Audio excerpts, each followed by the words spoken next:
কোরআনের দুটি আয়াতে আল্লাহ পাকের 5টি নাম আছে। রাসূল করিম সাল্লাল্লাহু আলাইহি ওয়াসাল্লাম বলেন, এই 5টি নাম ধরে কোনো ব্যক্তি যদি আল্লাহকে ডাকে, আল্লাহর কাছে যা চায় আল্লাহ পাক রব্বুল আলামিন তাই শুনেন, তার দোয়া কবুল করেন।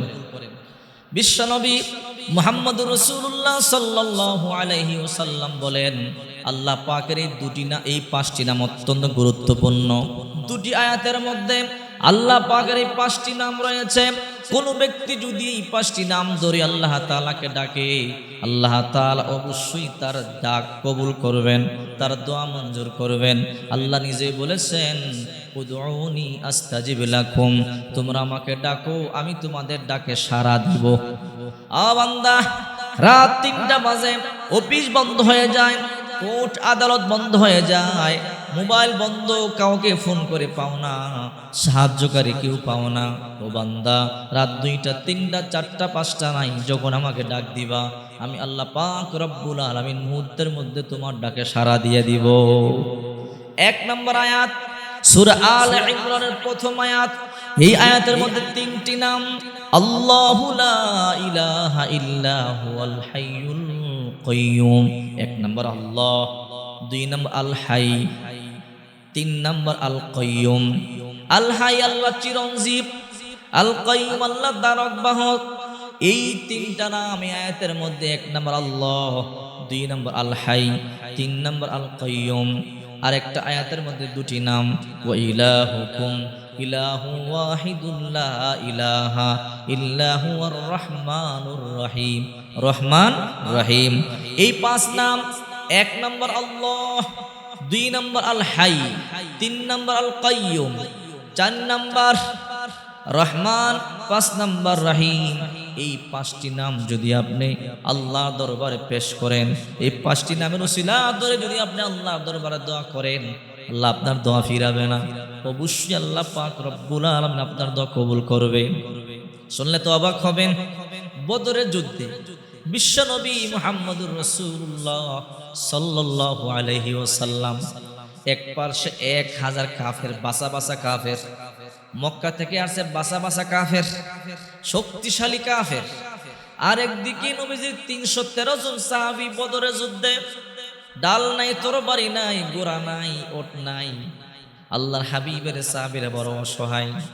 রাসূল দেখলেন ওই পার্শ্বে কাফেররা বড় বড় অস্ত্র নিয়ে হাসি রঙ্গ তামাশা করতেছে, মুসলমানদেরকে উড়াইয়া দিব।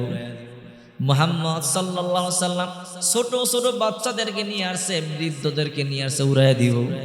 কাফেররা ঠাট্টা করতেছে।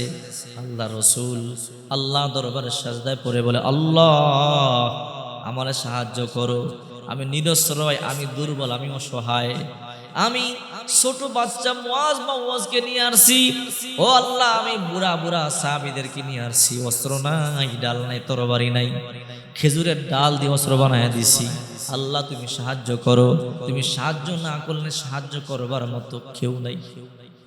রাসূল করিম সাল্লাল্লাহু আলাইহি ওয়াসাল্লাম বলেন, যখন এইভাবে বিশ্বনবী মুহাম্মদ সাল্লাল্লাহু আলাইহি ওয়াসাল্লাম দোয়া করতেছেন, আল্লাহর হাবিব তখন 5টা নাম ধরে দোয়া করে। এই নাম আল্লাহ, আল হাই, আল কাইয়্যুম, রহমান রহিম। এই 5টি নাম, ইয়া রহমান ইয়া রহিম, ইয়া আল্লাহ, ইয়া হাইয়্যু ইয়া কাইয়্যুম। এই নামগুলো ধরে ধরে আল্লাহর পয়গম্বর দোয়া করলেন। আল্লাহ পাক রব্বুল আলামিন মুহূর্তের মধ্যে দোয়া কবুল করলেন। আল্লাহ তাআলা বলে, নবী আপনি কাঁদবেন না, আপনি টেনশন করবেন না, আপনার পক্ষে আমি 5000 ফেরেশতা দিব, এই ফেরেশতারা আপনার পক্ষে যুদ্ধ করবে। এই নাম ধরে ডাকছে রাসূল। আল্লাহ তাআলা রাসূলের দোয়া কবুল করলেন। মুহূর্তের মধ্যে রাসূল সাল্লাল্লাহু আলাইহি সাল্লামকে আল্লাহ তাআলা ফেরেশতা দিয়ে সাহায্য করলেন। সুবহানাল্লাহ। এই জন্য বিশ্বনবী মুহাম্মদ সাল্লাল্লাহু আলাইহি ওয়াসাল্লাম বলেন, কোরআনে পাকের 2টি আয়াতের মধ্যে আল্লাহ পাকের 5টি নাম আছে। কোন বান্দা বান্দি যদি এই 5 নাম ধরে আল্লাহ তাআলাকে ডাকে, আল্লাহর কাছে কোনো কিছু চায়, আল্লাহ তাআলা অবশ্যই দোয়া কবুল করবে। আল্লাহ নিজেই বলেছেন, উদউনি আস্তাজিব লাকুম, তোমরা আমাকে ডাকো, আমি তোমাদের ডাকে সাড়া দিব। আহারে, দুনিয়ার সাথে আঘাত লাগলে ভাই ভুলে যায়, বোন ভুলে যায়, মা ভুলে যায়, নিজের বাবা বলে যায়, আহারে আল্লাহ তাআলা বলে না 60 বছর গুনাহ করেছেন, 50 বছর গুনাহ করেছেন, 70 বছর গুনাহ করেছেন, আপনি আল্লাহর দরবারে তওবার মতো তওবা একবার করলে আল্লাহ মাফ করে দেয়। আল্লাহ এই কথা বলে না বান্দা 70 বছর তওবা কর, এই কথা বলে না বান্দা 70 বছর পর্যন্ত মাফ চা। আল্লাহ কয় বান্দা একবার তওবা কর, তোর 70-80 বছরের গুনাহ মুহূর্তের মধ্যে মাফ করে দিব। এমন রব আমরা পাইছি।